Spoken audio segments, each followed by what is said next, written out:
പ്രിയ സഹോദര സഹോദരി, വിഭൂതി ബുധനാഴ്ചയോടെ നാം വലിയ നോമ്പിൻ്റെ വിശുദ്ധമായ നാളുകളിലേക്ക് പ്രവേശിക്കുകയാണ്.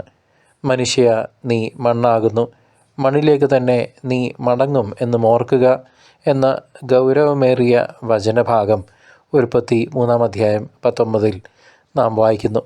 ഇത് നമ്മുടെ നെറ്റിയിൽ ഭസ്മം പൂശുമ്പോൾ സഭ നമ്മെ വീണ്ടും ഓർമ്മിപ്പിക്കുന്നു. ഈ ലോകത്തിലെ സൗഭാഗ്യങ്ങളെല്ലാം നശ്വരമാണെന്നും ദൈവത്തോടുള്ള ബന്ധം മാത്രമാണ് ശാശ്വതമെന്നുമുള്ള വലിയ സത്യം ഈ ദിവസം നമ്മെ പഠിപ്പിക്കുന്നു.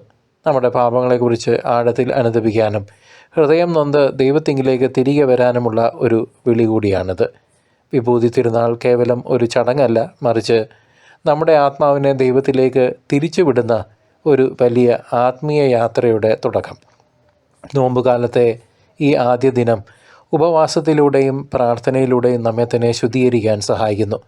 നമ്മുടെ കുറവുകളെ അംഗീകരിക്കാനും ദൈവത്തിൻ്റെ കരുണയ്ക്കായി യാചിക്കാനും ഈ സമയം നമുക്ക് ഉപയോഗിക്കാം. ഈ ലോകത്തിൻ്റെ മോഹങ്ങളിൽ നിന്ന് അകന്ന് ക്രിസ്തുവിൻ്റെ പീഡാനുഭവങ്ങളെ ധ്യാനിക്കാൻ നാം ഓരോരുത്തരും തയ്യാറാവണം. ഓരോ വിശ്വാസിയും തൻ്റെ ആത്മീയ ജീവിതത്തിൻ്റെ ആഴം വർദ്ധിപ്പിക്കേണ്ട നിമിഷങ്ങളാണിത്. നമ്മുടെ പാപക്കറകൾ കഴുകിക്കളയാൻ കർത്താവിൻ്റെ സന്നിധിയിൽ നാം വിനീതരായേ മതിയാവൂ. മണ്ണിൽ നിന്ന് വന്ന നമ്മൾ ദൈവത്തിലേക്ക് തന്നെ തിരികെ പോകേണ്ടവരാണെന്ന ബോധ്യം ഈ ദിവസം നമുക്ക് വീണ്ടും നൽകുന്നു. ഈ നോമ്പുകാലം നമുക്ക് വെറുമൊരു മാംസവർജനത്തിൻ്റെ കാലമല്ല, മറിച്ച് ആത്മീയമായ ഒരു പുനർജന്മത്തിൻ്റെ സമയമാണ്. പ്രാർത്ഥന, ഉപവാസം, ദാനധർമ്മം എന്നീ 3 തൂണുകളിലൂടെ വേണം നാം ഈ 40 ദിവസത്തെ യാത്ര പൂർത്തിയാകാൻ. നമ്മുടെ ഹൃദയത്തിലെ തിന്മകളെയും പകയെയും ഉപേക്ഷിച്ച് സ്നേഹത്തിൻ്റെയും ക്ഷമയുടെയും പാത സ്വീകരിക്കാൻ നാം തയ്യാറാകണം. ഈ അന്ത്യകാലത്ത് കർത്താവിൻ്റെ 2ാം വരവിനായി ഒരുങ്ങാൻ ഏറ്റവും അനുയോജ്യമായ സമയമാണിത്. കൂദാശകളിലൂടെ, പ്രത്യേകിച്ച് കുമ്പസാരത്തിലൂടെയും വിശുദ്ധ കുർബാനയിലൂടെയും നമ്മുടെ ആത്മാവിനെ നമുക്ക് നന്നായി ഒരുക്കാം. ഈ ലോകം നൽകുന്ന താൽക്കാലിക സന്തോഷങ്ങളെക്കാൾ സ്വർഗീയ നിക്ഷേപങ്ങൾക്കായി നാം ദാഹിക്കണം. നമ്മുടെ സഹോദരങ്ങളിലെ ക്രിസ്തുവിനെ കാണാനും അവർക്ക് സഹായമെത്തിക്കാനും നാം ശ്രദ്ധിക്കണം.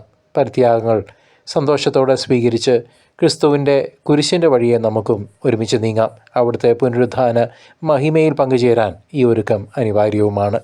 ജീവിതത്തിലെ എല്ലാ ആഡംബരങ്ങളും മാറ്റി നിർത്തി എളിമയോടെ നമുക്ക് കർത്താവിനെ സമീപിക്കാം, അവിടുത്തെ അനുഗമിക്കാം. വിഭൂതി നൽകുന്ന ഈ അനുതാപത്തിൻ്റെ സന്ദേശം നമ്മുടെ ജീവിതത്തിൽ ഉടനീളം കാത്തു സൂക്ഷിക്കാം. നോമ്പിലൂടെ വിശുദ്ധീകരിക്കപ്പെട്ട് ദൈവരാജ്യത്തിന് യോഗ്യരായ മക്കളായി നമുക്ക് മാറാം. കർത്താവിൻ്റെ അനന്തമായ കൃപ ഈ നോമ്പുകാലത്ത് നിങ്ങളുടെ കൂടെ എല്ലാവരുടെയും ഉണ്ടായിരിക്കട്ടെ. ആമേൻ.